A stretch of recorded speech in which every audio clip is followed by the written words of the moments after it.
basically he didn't fit in with the family corporation.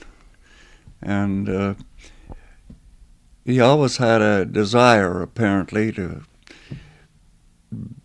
come to Canada.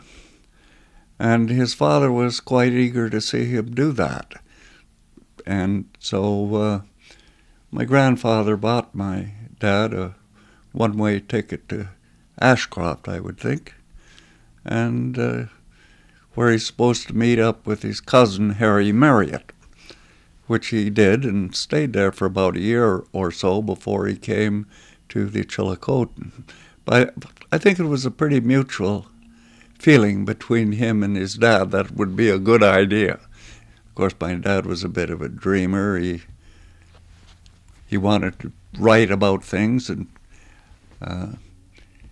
my mother used to say, well, he'd probably write if he would stop imitating James Oliver Curwood, which was a pretty astute observation.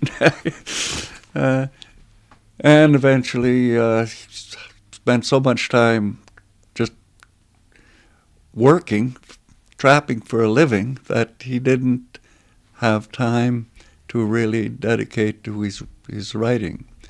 But basically, the reason he left England is because both he and his father wanted him to. Now, he went to work with Harry Marriott on a ranch, but ranching didn't suit him either, did it? No, well, during the Depression, it didn't pay very well. And he didn't like taking orders from anybody. So you're absolutely right. He didn't fit in. It wasn't his ball of wax, so to speak. So he would carry on with his dream, whatever you want to call it, and so he ended up as a trapper.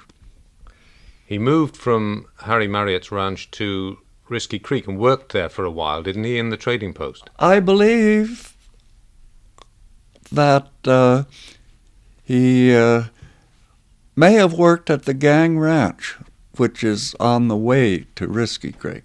Now, I don't know whether that was before or after he actually ended up in Risky Creek.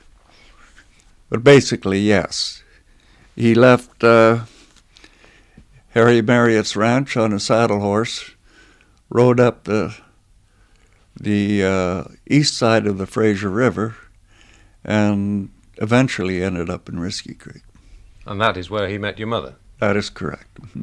Do you know the story? He talks about it in the book of how he first saw her. Well, he was working in the store, I gather.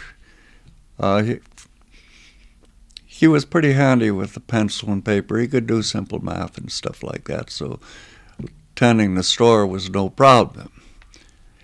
And so we often got that kind of work. And, of course, in those days, the store or the trading post was a central point, and everybody ended up there, including my mother and great-grandmother.